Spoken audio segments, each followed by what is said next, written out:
The biggest pitchfest prize in Ottawa history went to a company developing a solution for the construction industry. It was GoFor that won last month's AccelerateOTT pitchfest for its solution to streamline material deliveries between suppliers and their customers.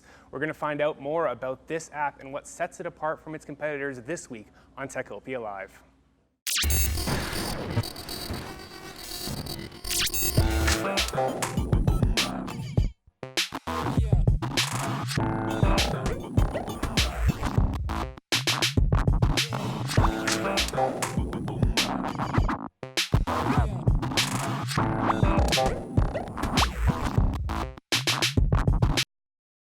Hello, ladies and gentlemen, and welcome to Techopia Live. I'm your host, Craig Lord, the editor here at Techopia. We are back in the accelerator space at Bayview Yards, where Invest Ottawa's accelerator companies are surrounding us, doing a little bit of work in the summer months.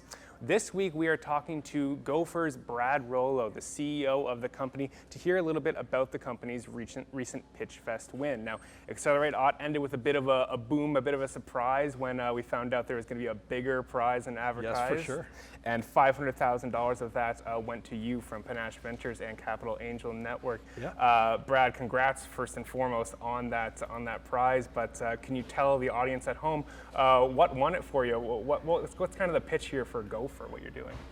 Well, you know, like we were obviously honored and humbled to win such a big prize. I think it's like actually leading nationally as well in overall size of the award. Mm-hmm. So we've got some great partners in Panache Ventures and Capital Angel Network who put up the money. Mm-hmm. So we're very honored by that, and we were definitely a little shocked at you know, exactly the sum of it, you know, how much came out of it. So that was a pleasant surprise to say. Mm-hmm. Yeah. And so what's the solution that you're actually offering to the construction industry? I understand you come from a construction background. What was the problem that you're seeing and now solving? Yeah, I think the best way to go about it is to describe, you know, kind of how I ran a construction company and, you know, being the typical norm of everybody else who has one. So, you know, as with a construction company, you have crews working at different job sites. Mm-hmm. And what always happens is you run short of supplies, missing materials, missing equipment, that sort of thing. So you kind of look at like, how do you manage this? Because, you know, obviously this is a productivity issue. If you don't solve it quickly, you are losing money. And it's quite simple that, you're losing money. So you go through the different ways of how to deal with it. So as the owner operator, or maybe a project manager or superintendent in that company, you say, okay, I'm just gonna go get it. Well, then you kind of realize how much your value, your time is. And so you spend all your time working in your business, not on your business.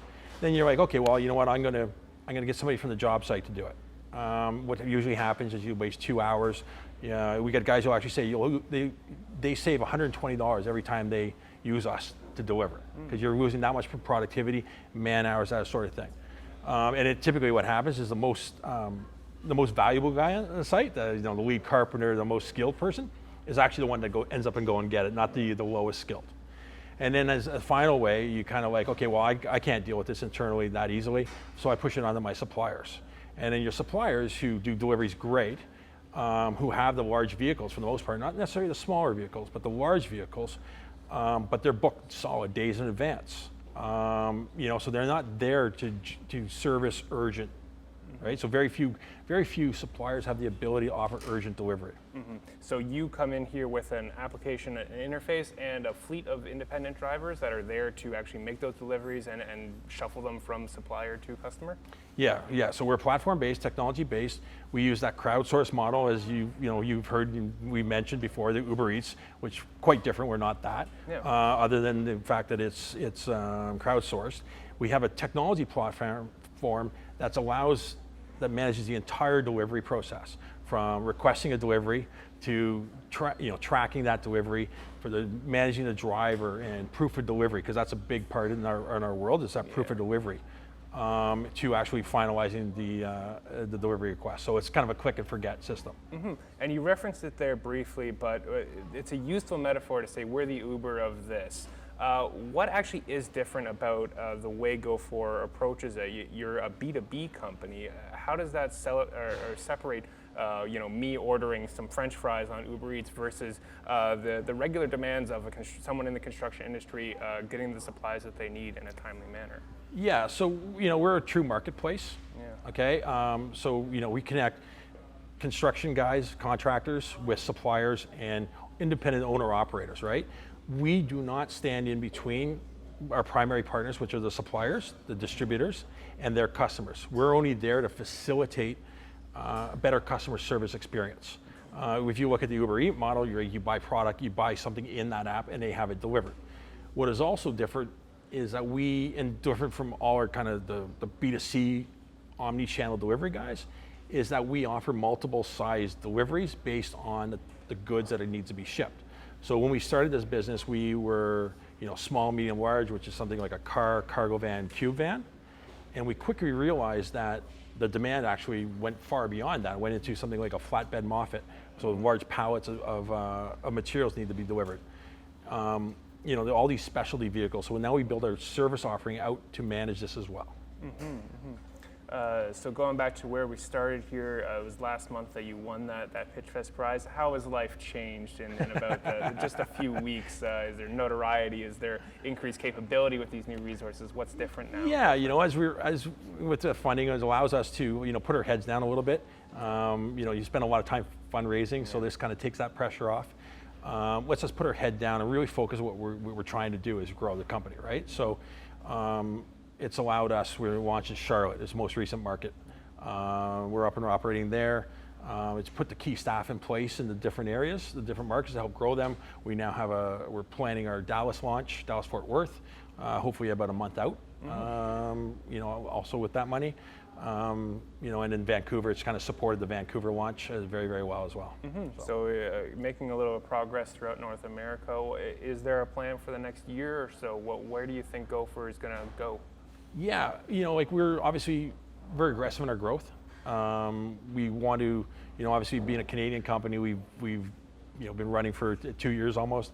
In Canada, we've experienced some wonderful Canadian winters, which is great. It's great, but it also affects the way the business runs.